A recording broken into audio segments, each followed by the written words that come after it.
Voici vos actualités matapédiennes du 27 septembre 2024.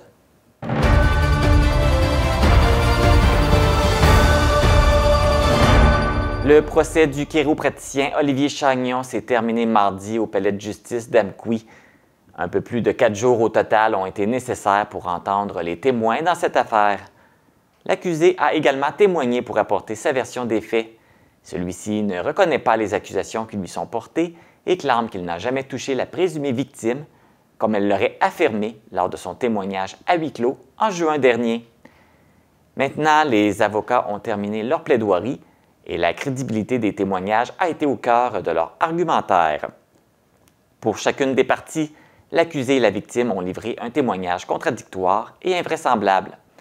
De plus, selon l'avocat de la défense, la mère de la victime aurait livré un témoignage qui appuierait celui d'Olivier Chagnon. Maintenant que le procès est terminé, la juge rendra sa décision le 29 novembre prochain. Rappelons que le chiropraticien d'Amqui est accusé notamment d'agression sexuelle sur une personne mineure et de production de pornographie juvénile et que les événements reprochés se seraient produits en juillet 2022. Depuis le 25 septembre, le ministère des Transports effectue des travaux d'imperméabilisation des structures sur la route 132 entre la rue Adrien et la route 195 à Amqui. Durant la période des travaux, la circulation s'effectue en alternance du lundi au jeudi entre 8h et 17h30. Il est prévu que ces travaux prennent fin le 1er octobre. Toujours à Amqui, les 30 septembre et 1er octobre, des travaux d'entretien et d'asphaltage seront effectués sur le pont J. Ollier-Larocque. Durant la période des travaux, la circulation s'effectuera en alternance entre 8h et 17h30. Un détour en direction Est pour les véhicules légers seulement sera mis en place via les rues du Pont et des Biens. Soyez prudents dans vos déplacements. Lors de travaux de plâtrage, la présence d'amiante a été détectée dans certaines parties de l'école primaire Saint-Rosaire de Cozapscal. Cette situation a causé la fermeture temporaire de plusieurs locaux, y compris le service de garde, la cafétéria et le vestiaire, le 20 septembre dernier.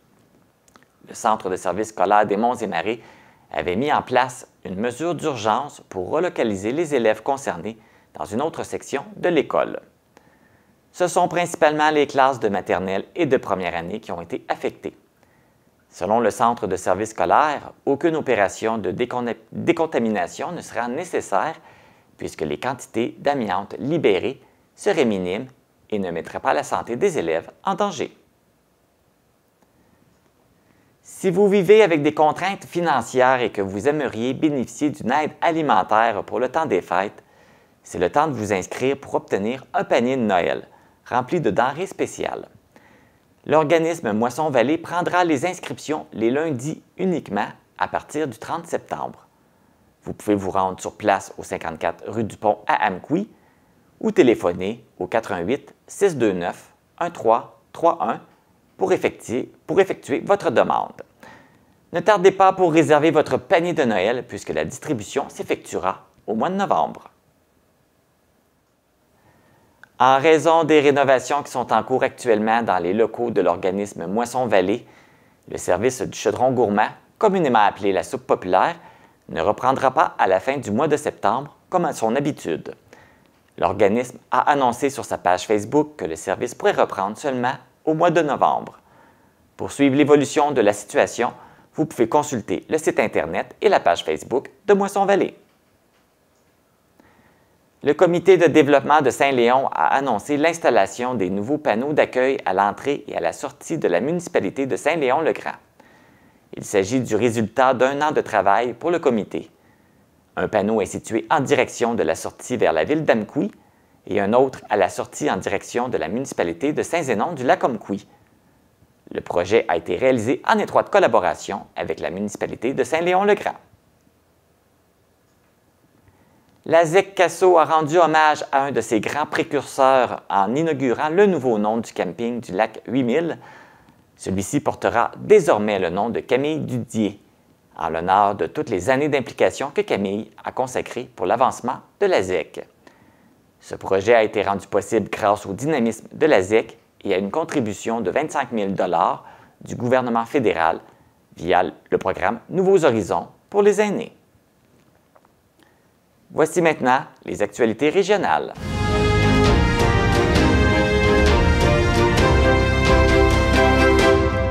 La société de communication Vidéotron élargit sa présence dans le Bas-Saint-Laurent en offrant maintenant ses services sans fil à Amqui, Rimouski et Matane. L'entreprise offrira également ses services de mobilité sur la Côte-Nord et la Gaspésie.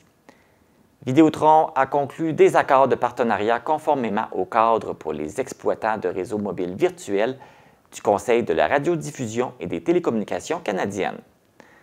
Les résidents du Bas-Saint-Laurent qui souhaitent s'abonner au service de Vidéotron pourront le faire en se rendant dans l'un des nouveaux points de vente qui est situé au carrefour Rimouski. En vue des élections municipales qui auront lieu en novembre 2025, le gouvernement du Québec a adopté le 6 juin dernier le projet de loi 57. Cette loi permettra aux municipalités de moins de 2000 résidents de faire élire 4 conseillers au lieu de 6 au sein du conseil municipal. Québec a pris cette décision en raison que le recrutement de conseillers est de plus en plus difficile et qu'une grande partie de maires et conseillers sont élus par acclamation. Les municipalités intéressées et admissibles à la nouvelle disposition doivent adopter d'ici le 31 décembre un règlement prévoyant un conseil composé de 4 conseillers. La question doit être pleinement réfléchie par les conseils municipaux puisque cet assouplissement sera, jusqu'à preuve du contraire, irrévocable. Pour les municipalités qui seront admises à cette nouvelle disposition, les élus présentement en poste pourront compléter leur mandat, mais seuls 4 postes de conseillers et celui du maire seront ouverts aux candidatures lors de la prochaine élection générale. Les partenaires de la table de concertation de la forêt privée du Bas-Saint-Laurent considèrent être toujours incompris par le ministère des Ressources naturelles et des Forêts. Pour accentuer leurs demandes, les médias régionaux ainsi que les élus ont été invités à se déplacer en forêt à Trinité-des-Monts et Esprit-Saint le 23 septembre dernier, afin de constater la problématique régionale en lien avec l'insuffisance de budget d'aménagement en forêt privée et montrer ses impacts sur la remise en production des forêts mal régénérées et l'aménagement des forêts. La table de concertation précise que la visite terrain a permis de constater le dégât causé par les chablis du 23 décembre 2022 et par l'épidémie de tordeuse des bourgeons de l'épinette qui sévit depuis plus de 10 ans dans la région. Beaucoup de ces superficies touchées deviendront infructueuses pendant de nombreuses années si les budgets pour leur remise en production ne sont pas disponibles. Le manque à gagner pour remettre en production les forêts mal régénérées et réaliser les travaux d'aménagement nécessaires est estimé à 2 millions de dollars annuellement. C'est ce qui complète les actualités du 27 septembre 2024.